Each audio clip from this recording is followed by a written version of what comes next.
Good evening, everyone. Welcome to another edition of Jigyasa. We'll begin in just a few seconds. We're waiting for few people to join us. So hang on and we'll begin soon.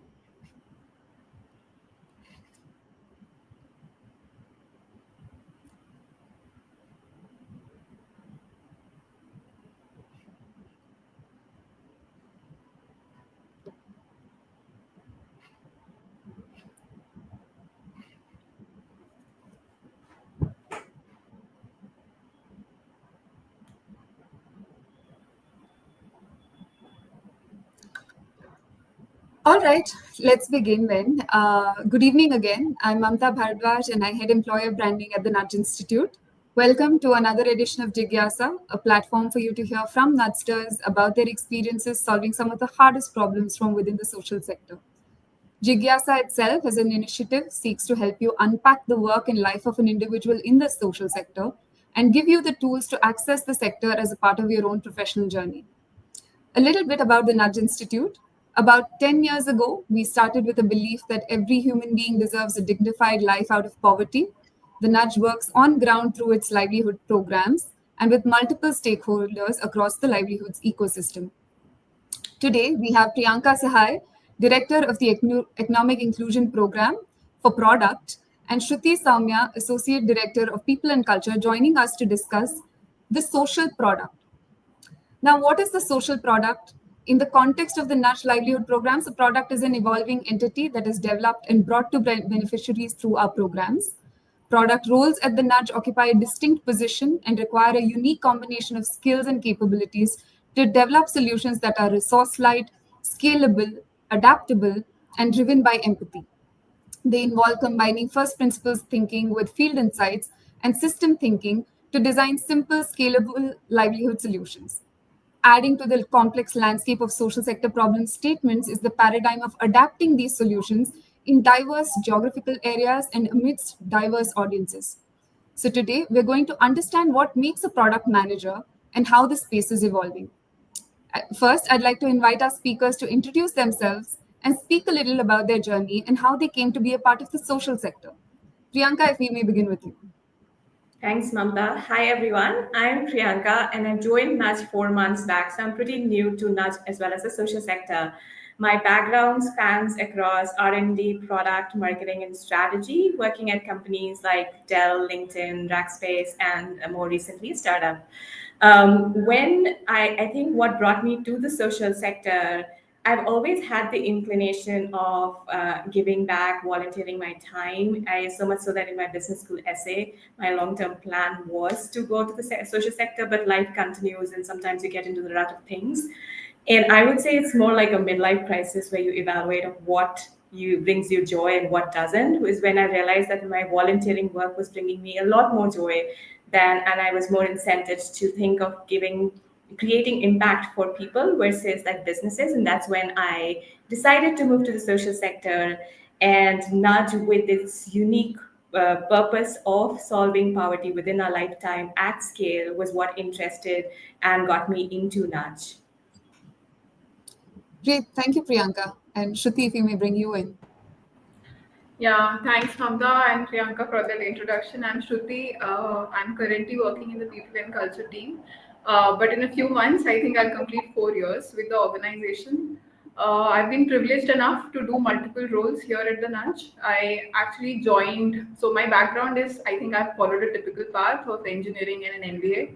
And post MBA, I think I've always been very interested in understanding how people make decisions, and at that point in time, how consumers make decisions. So I joined consumer goods companies. I've worked with them in both sales and brand marketing functions. I think after spending a few years, I kind of was evaluating that all the hard work that I put in getting the education that I got, what kind of contribution I want to make in my life. And I think at that point in social sector started to make more sense for me, because those were the problems that I felt I wanted to solve, made more sense for me, and felt the right thing to do. So I think I did this transition in 2021. I think my journey is also influenced by one such jigyasas that I'd attended. So life comes full circle. I just got intrigued because the speaker who was speaking and what they were talking about, and I thought it's worth exploring. And after joining Nudged, I joined an early stage startup team as one of the first few members, which was in the agri space. I worked in that program team. Then I think Nudge also taught me that meaning is also, self-derived. And I think after spending a few years, I started to find a lot of meaning in solving problems for people who work in an organization, and that's where I moved to the people and culture team. And yeah, happy to talk to all of you today. Great. Thank you, Shruti. Thank you, Priyanka. I think very different journeys and very different in terms of how long you've spent in the sector and the organization itself. So, very interested to hear both your perspectives on a topic like product, which in itself is so elusive in a way. So, we'll quickly get to that elephant in the room, which is product, a concept and role that is fairly uncommon in the social sector. So, Priyanka, since you do work on product directly, I'd like to bring you in here to understand your views on what is product in the social sector and what does it sort of work towards. Yeah, thanks, Mamta. I think this is a question that I had also when I was transitioning into the social sector is how my past skills will be relevant, whether there is a concept of product in the social sector and what that means. And so in the corporate world, product can be an app or a physical device. Like it's something very tangible. At Nudge, when we talk about product, it could be any intervention to the user or a process that creates impact for ultimately the beneficiary we are serving in a scalable and cost effective way. Because one of the things that we always keep a lens of is how can we scale this, and we understand that standardized products can help scale and create that efficient ways in which it can be replicated across different contexts. So obviously there are things that you can scale via tech. There could be things that you can scale even via non-tech. And an example is we also think of capacity building for the field cater as well as the households as a product, because that's something that you can standardize and you can contextualize as you enter. So some things remain the same in terms of product thinking, first principle thinking, but some ways in which we intervene into the households and the journey of the households is very unique, and what expands our horizon of what can be product. So one thing I realized coming to Nudge is product is not just tech. It is an entire canvas of interventions that you can do across multiple touch points for the beneficiary we serve. Great. Thank you, Priyanka. Thank you for opening up that the concept of product to us. I'd like to next bring it to Shruti, who has been in the talent acquisition space and is now in the strategy and ops space for the people and culture team here at the Nudge. From your perspective, Shruti, with all the people you meet and all the hiring managers you meet, what do you think makes for a good product manager in the social sector context? Yeah, I think I would first rate curiosity as one of the top things, right? Genuinely being curious about problems and being curious about solutions, and even being curious about the solutions that work and they don't work and why they don't work. It could be as simple as, you know, Bangalore traffic, like for example, right? Are you a person who like really thinks about the okay, why this problem exists, what like factors go into it, and why is it not being solved? You know, what are the bottlenecks? This is like the kind of thinking that makes you like a good product manager. I'm simplifying it to make it like real, right? Because I did not come from a product background, but when I joined the team that I joined, I was doing that role. So that I think curiosity, genuine curiosity is definitely one. Second, I would put systems thinking. So systems thinking is a very jargonized word. I think everybody likes to use it, but I would like to put it in context that this is not some fancy thing. Actually, it is meaningful, because when you're trying to solve social problems, they are not very straight line problems that okay, a consumer has a need and I sell and it gets fulfilled. Here, if you touch one, and like probably if there are three pillars, if you touch one, the other can get disrupted. So do you have the ability to keep all variables together and see when you tweak one what happens to the other, and then design solutions? Like for example, if you're thinking of increasing participation of women in workforce, it could lead to a place where you're disrupting some social dynamics, right? And how do you proactively start addressing that instead of just solving for one part of it? So systems thinking definitely is very, very necessary. And I think third one is linked to curiosity, which is first principles thinking. If put in a new situation, will you be able to break everything down to like the granular level and build everything back up, right? Are you like somebody who's that kind of a person and has that kind of a bent of mind? I would say our the evaluation at the nudge, the interview process, the hiring managers, all work towards doing evaluating all of this in the process, and this is like the North Star. Thank you, Shruti, for breaking it down and really helping us understand threadbare what really goes into a product role. I also like to build on this and bring to Priyanka. What do you think about experience in the product space?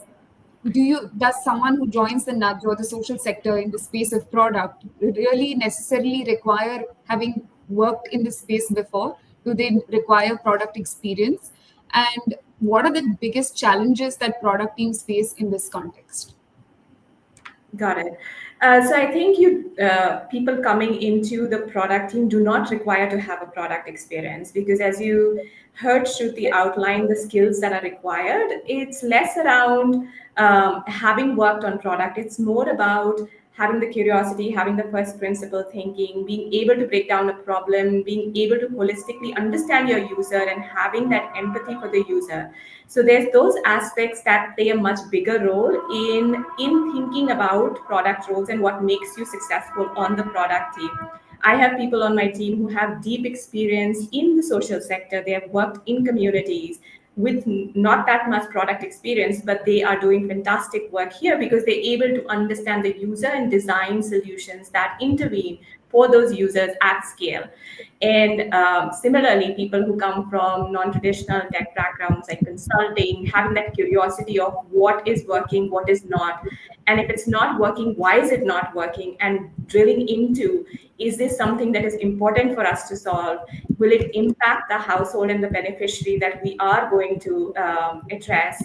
And how does it impact? So those kind of thinking is more important versus having product experience in itself.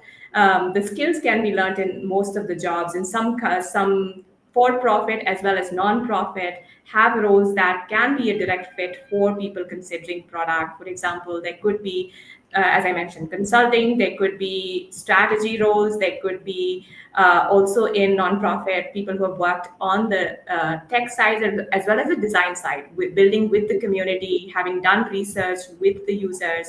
So those are other aspects that are still valuable when you think about product roles at Nuts. All right, great. Thank you. I'd like to pause for a second here and also call out to our audiences online to, if you have thoughts to share, comments to share, and questions that you'd like responses to during the course of the session, please share them in the comments box and we'll try and pick up as many as possible towards the end of the session. And yes, moving on to the next part of our conversation, I'd like to bring Shruti in terms of, as one aspires for a product role in the context of the nudge or any other social sector organization, what can they do to prepare themselves best to to really thrive in these roles? Yeah, I think when it comes to preparation, so I think there's one part of the preparation which is about doing the interview well and what the interview process will be all about, and there is one part of preparation which will definitely be around understanding. Given all that we were speaking between me and Priyanka, I think it boiled down to the whole first principles and systems thinking and empathy for the user. So like really thinking about your why and knowing that, okay, if I need to empathize with this user, will I be able to relate to it? Because when you solve for products in a for-profit space, empathy for user could be very natural. It could be people like you yourself, right? And when it comes to empathy for a user whom you have not probably shared life with, will that be something? I think a retrospective preparation even before you start to apply is like really, really important, because that is what will help you like do all of the other stuff that you would do while preparing. Be it, I would, just in a second jump to all of those traditional methods also that you could, you will, do while preparing for interviews and all of that. But this, I think, is the first preliminary step, which I would say is different while you approach any social sector organization. Really introspecting, understanding why this sector or this problem statement and this product, the understanding of users. When you have that solid foundation, and then jumping to, I would say, probably reading about social sector products, breaking them down, which have been breakthroughs, which have not been breakthroughs, like, taking examples like, Aadhaar was a social sector product, right? Any product is a solution that solved a social problem, and Aadhaar was one example. Why did it work? White Revolution was a social sector product. Green Revolution was. So really breaking down such examples and thinking, okay, why did they work? And also taking examples of social sector products which are not working. Like, probably there are many things right now that we see around us which are not working, and there are different factors and players involved, and then breaking them down, why are they not working, and then having a perspective in view. Okay, then what I'm like, what really will make this product or this organization that I'm applying to really scale. I think that would be the first part of it. Second, I think you could definitely watching such sessions where we have had many sessions. I think different other organizations also have conversations, so that you can have some context before going to interviews. That will definitely prepare you better. And third, I think practicing some case studies. I think there are enough case studies available out there, which typically talk about products and like product solutions. I think that would be another traditional method in which anyone could prepare for. Thank you, Shruti. I think you've given us a plethora of opportunities for one to prepare for a product role in the sector, and that would apply to people who have the background or don't, like Priyanka responded earlier.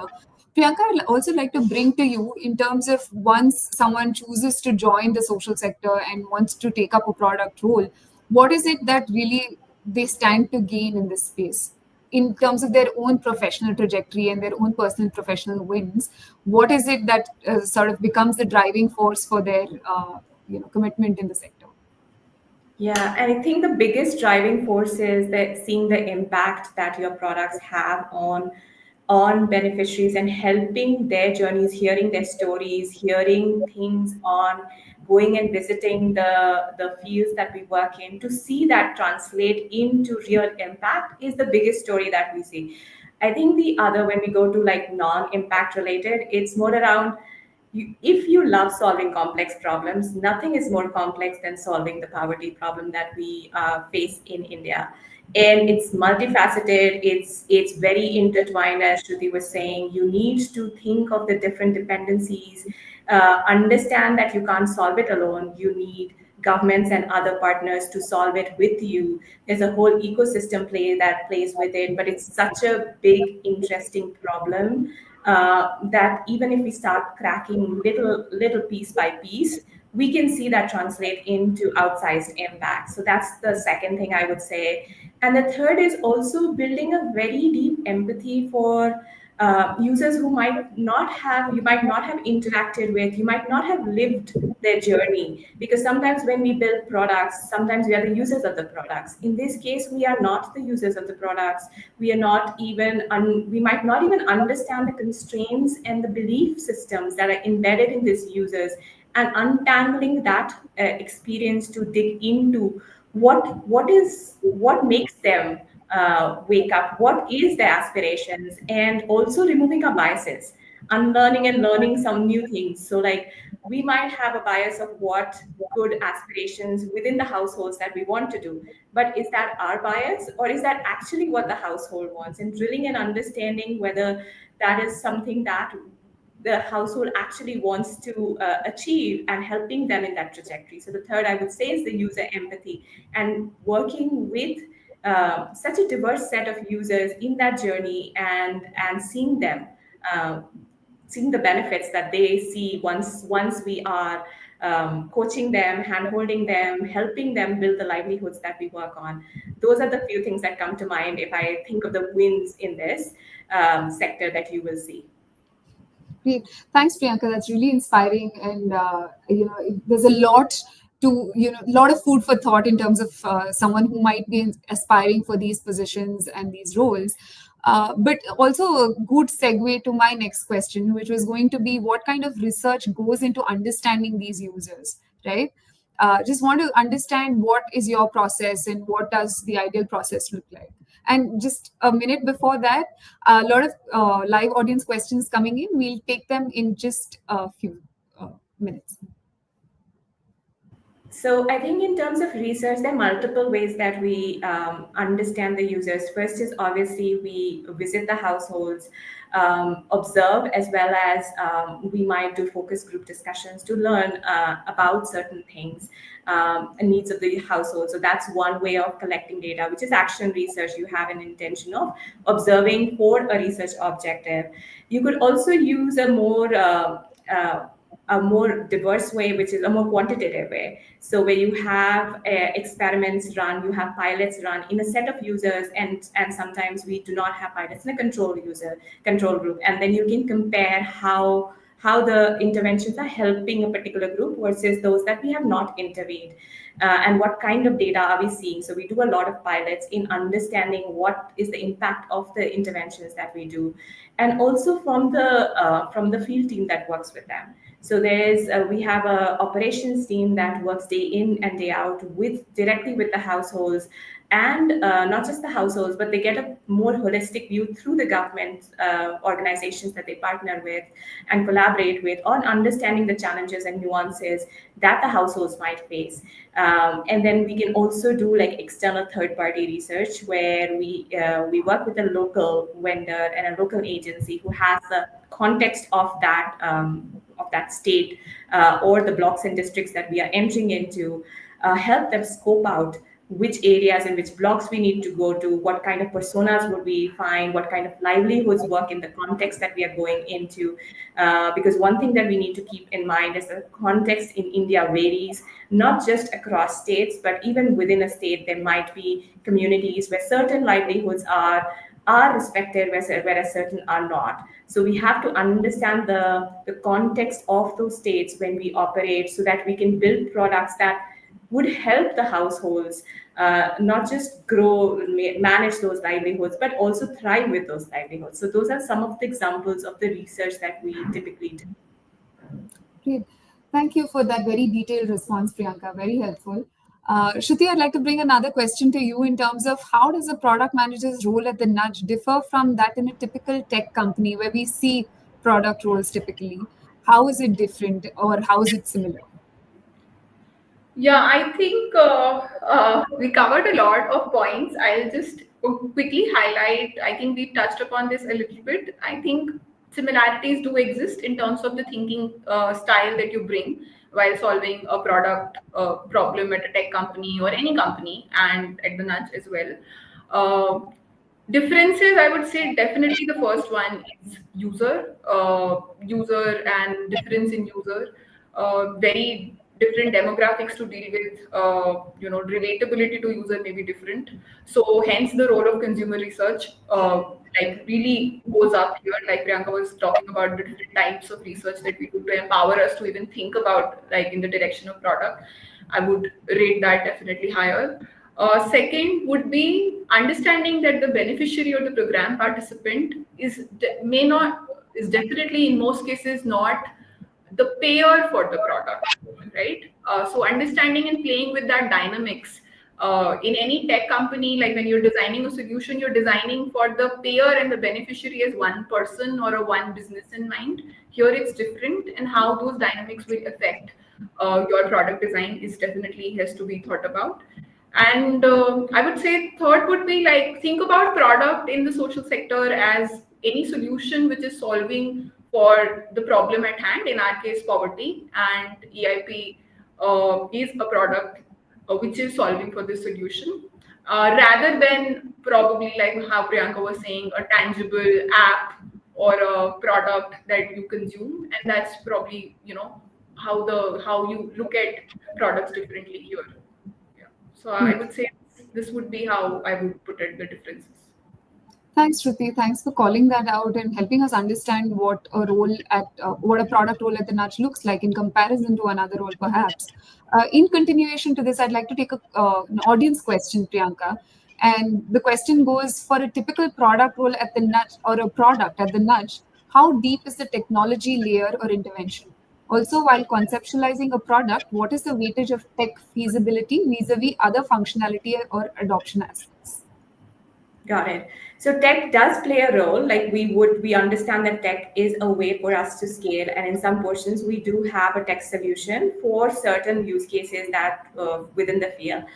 The places that we have seen where tech might not be playing a role, but it is the way you define tech. So tech might not be technology. We also think of using communication channels like WhatsApp to reach audiences, where the field cadres, where we can provide them like learning tidbits in the time they need, or thinking of templatizing certain aspects could also be a product. So it doesn't need to be just tech.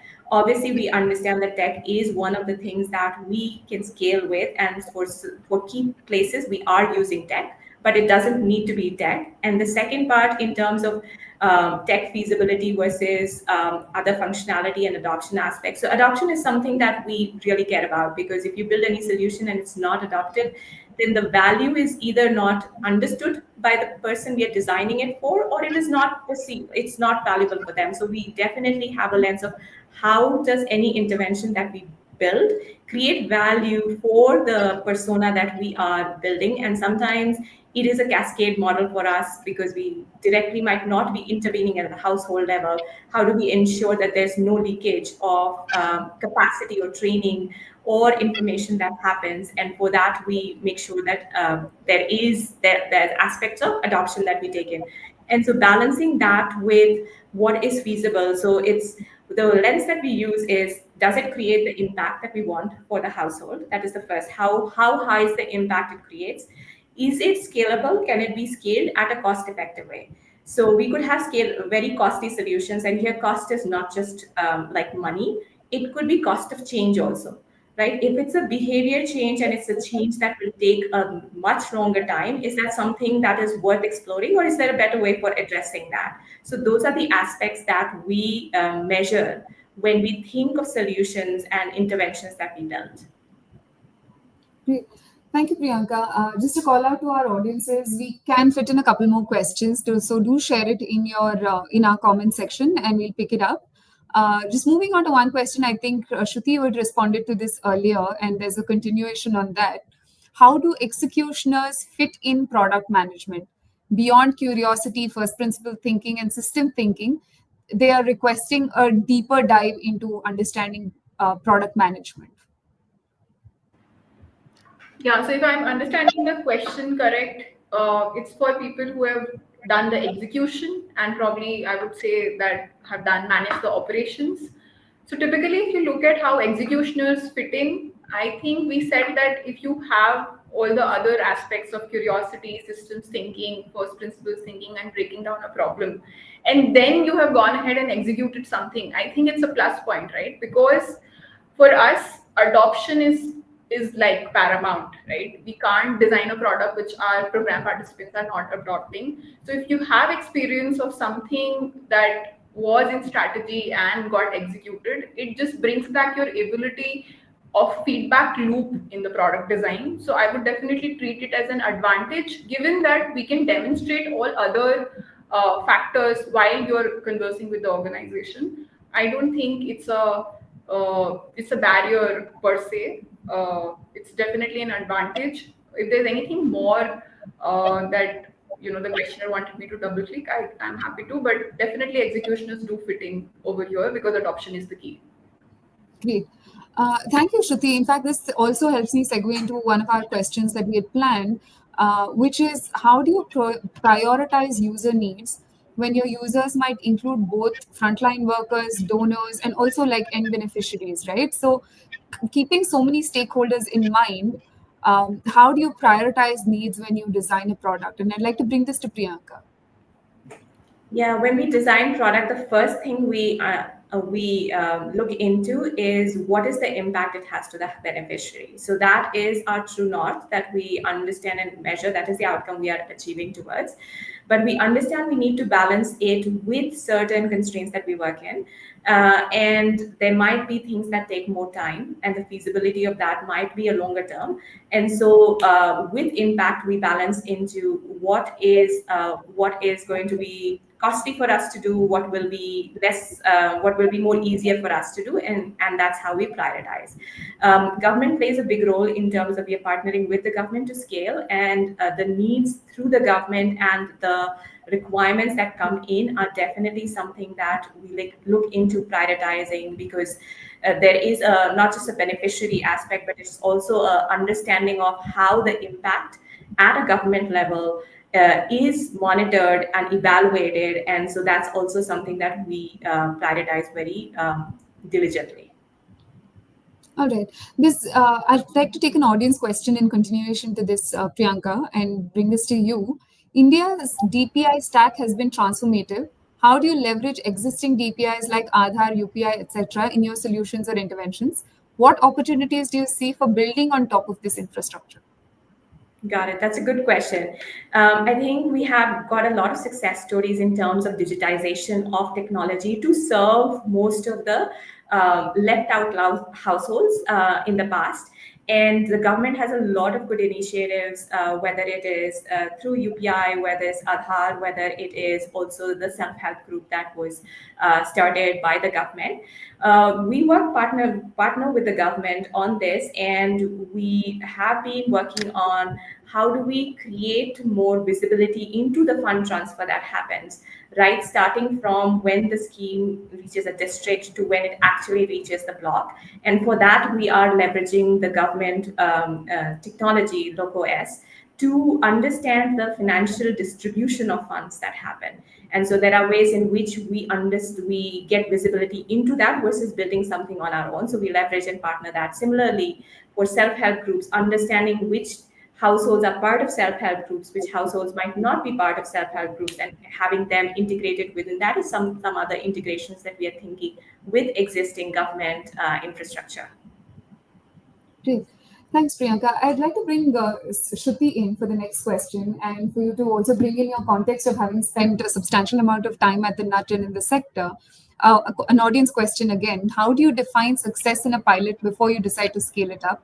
While in for-profit products and programs, there are many tangible KPIs. What are the tangible and intangibles that are measured in the social sector? Yeah, I think that's also a good question, because I think whenever you think of social products, maybe the perception is that tangibility may not be there, because typically we may not be running on sales targets. But I think I'll answer it in two parts. When we think of innovation in any traditional organization, right, we have internal stage gates to pass to understand is the innovation progressing and is it has reached a stage where it can be launched or not. Similarly, at the Nunch, we have a robust stage evaluation process to understand is the pilot that we started on is reaching a stage where it can scale, not scale, and we have parameters obviously defined on the contextualization of the program, like a EIP product or an insight, which is on another program, cannot have same KPIs, but we have different KPIs designed to understand in the context of where it is working, the size of the users, the problem that is trying to attack. Like typically I will have parameters like number of households impacted. I'll have qualitative parameters like social identity, how it is strengthened, not strengthened, and there are a list of bunch of parameters that we have both on quantitative and qualitative side to understand if it, like for qualitative it could also be like financial inclusion and all of that. Do they have a bank account? Do they not have a bank account? Stuff like that that we have defined for different programs to both evaluate are they progressing towards from pilot to the scale journey, also for us to evaluate our performance as an organization on any product that we are working on. Great. Thank you, Shruti. I'd like to bring another question to Priyanka. I know we might have covered this in various ways and forms, but quickly to capture it in a bite-sized manner, what does responsible innovation look like in the social sector? That's a very interesting question. I think responsible innovation, it's actually a very nuanced question. I don't know whether it can be bite-sized or not. But the way that we think about innovating is we keep the household always in mind. Like even though we work towards through people to get to the household, we ultimately understand what the household needs are, and building towards that and helping the households in that journey is how I would term as being innovating in a responsible way. Right. I'd like to bring another question, moving from core product aspects. A question on how one can be a part of the sector, right? There's an audience member who says, "I am a director product in gaming, and I understand human psychology, empathy, and system design well. I've also worked in pharma for a long and created products towards onco caregivers, etc. When I am deeply interested in the social sector, how do I go about applying to move to the social sector? While there is a direct response in terms of tacticality, I'd like to bring Shruti in terms of how that translates into the process and how the pivots in thinking happen. So I think that's a very relevant question for why we are all talking today. In terms of preparation, what skills are needed, I think we definitely have covered ground here. But I would just say, in terms of making that step and starting to apply, obviously the obvious answer is apply. We have roles open. We have multiple roles which will fit this particular background that we are talking about.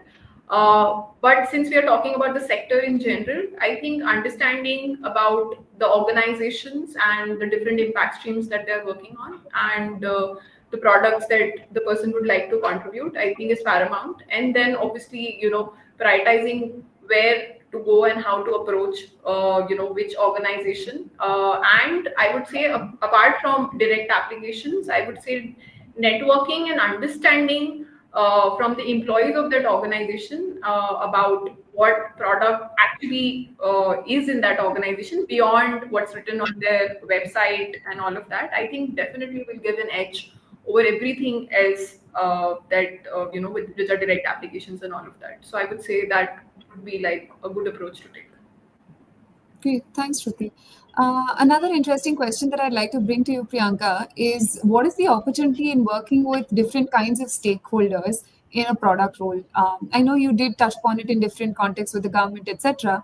But for an individual who is completely new to the role and to the space, what might it look like and how can they navigate that? Yeah, and that's a very important question because when we talk about diverse stakeholders, like even for profits work with stakeholders, but there's a very unique set of stakeholders that we work with, and with it comes the different motivations and the needs of the different stakeholders. So, giving an example, we work directly and partner with the government, and the government obviously has certain motivations and needs for why they want to see the change that they want to see, and managing that relationships and priorities with the government is essential. And understanding what they want to see out of the program is also very critical, and making sure they understand the progress along the way.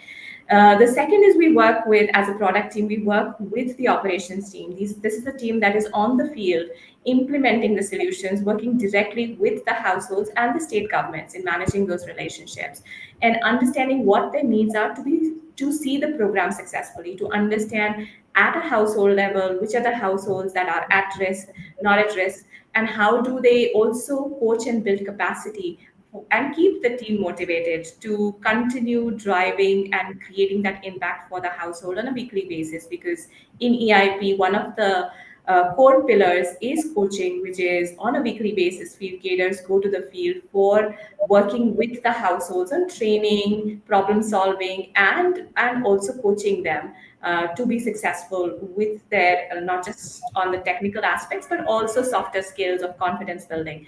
And so that's the second stakeholder that we work and partner with, and most of them come from the sector, and they are working very closely with the households and might be seeing a lot of failure in terms of, like, one of the livelihoods that we do is coaching. And so when a household does see mortality, there's a cycle of things that they experience, as well as there are households that go experience health issues. So these are people that are seeing those problems on the ground, and yet they have to continue motivating them, motivating the Didis, and making sure their households are getting the support they need in this journey. And their motivations and needs need to be considered as we think about the products we build. And then we partner with the impact team very closely to understand how, from a program perspective, are we doing? How are we evaluating the program? How are we monitoring the program? Putting the right checks in place for the success of the program. And the stakeholders vary a lot by who you're talking to, and ultimately it's the user that, which is the beneficiary in this scenario, that we need to understand. So it's a very varied set of stakeholders, and with very diverse needs, which creates its own excitement as well as challenges that you would have to navigate as you work on the product team. This actually is very interesting, Priyanka, because we at the Nudge we insist on scale, and we sort of build for scale. That is our one of our objectives, and also our spirit.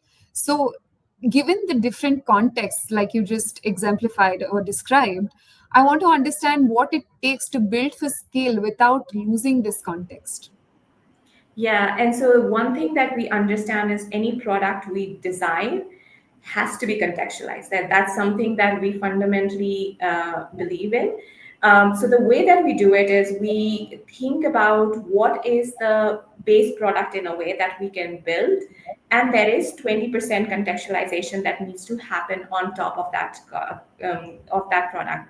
For example, if we build a training module, and this is a module, say, on setting up a small business. And a small business in Assam will be very different from a small business in Karnataka. And so, how do we understand those nuances to create the different activities, content within those modules that might need to be changed to train the field cater? So, we obviously have to contextualize to that location. And so, we assume there's 20% of contextualization. We cannot scale with one product. The other lens that we use is when we are building a tech product, how can we create that infrastructure where the data is still captured, it's still standardized, but it's flexible enough and configurable enough to meet the needs of each of the states that we get into. So that's how we balance for contextualization, keeping in mind that we are scaling with a base product that helps us meet that objective. Okay, thanks, Priyanka. Actually, that sheds light on the many moving parts when it comes to contextualizing and building for diverse communities and geographies. In this context, I'd like to bring Shruti in to speak a little to what are the soft skills or the attitude persona mapping that sort of works in the direction of being a good product manager in the context of developing products for the social sector. I would say skill sets and smarts we have talked about, but in terms of coming to attitude, I would say having your why clear, and that is what we call intent of why you Mhm. want to do with us. I think that definitely comes on the top. Second, I think having extreme resilience, because like Priyanka was saying, this is actually one of the toughest problems, right? If it was not, it would have been solved till now. So, so having a resilient attitude towards that, okay, I'm going to design something and it's going to fail, and probably I have to spend a lot of time on ground, not very nice conditions to come up with real solutions that work, and that still may not be the right one. And being able to go through this iterative process, I think definitely tops the chart. And like I was saying, sharing earlier, personality and attitude of curiosity, breaking everything down and trying to build that back up, and having that kind of is probably something that I can talk about. I think we spoke about other things earlier, but resilience is something that I would like to highlight separately because Great. of just difficulty of solving in this space. Yeah. Yeah. Thank you, Shruti, actually, for putting into words the complex problems that we try to solve at the Nudge and something that we encounter on a daily basis. It was really quite eye opening for me as well, coming from a background that has no context in the product space, coming from marketing and communications, and now in the branding space. I think it taught me a lot about what it takes and the resilience, like you were speaking, and contextualizing for different geographies and different people. We'll take one more audience question before we move on to closing remarks. How do you see AI, especially LLMs, being meaningfully used in your solutions, particularly for underserved communities where data, context, and access may be limited? Priyanka, if you could. So I think you framed the constraints for us where data is limited and hence the models might not have a deep understanding of the situations in which we play. But the way we use AI is more around when we are building content, when we are localizing, contextualizing, we try and use AI to help us with those aspects. But a deeper understanding of the user context and needs, we're still relying a lot on research and other aspects to get that. And we're exploring of how AI could help our field teams in some of the problem solving that they need to do, where they are either checking with someone else on the solution, on the answer, or they might be scrolling through documents to find that answer. So we are exploring into other ways AI can help our field cadres be more effective and efficient on the field.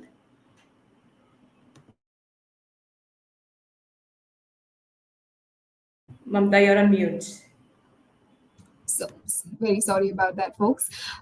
Thanks a lot, Priyanka. I think we'll wrap up this session now, bring our speakers in for their closing remarks in terms of what really is sort of stands ahead in terms of people aspiring for positions in the product space in the social sector, and even for people who might not be in that space right now, what is it that they can see in terms of what can they anticipate in terms of where the space is headed.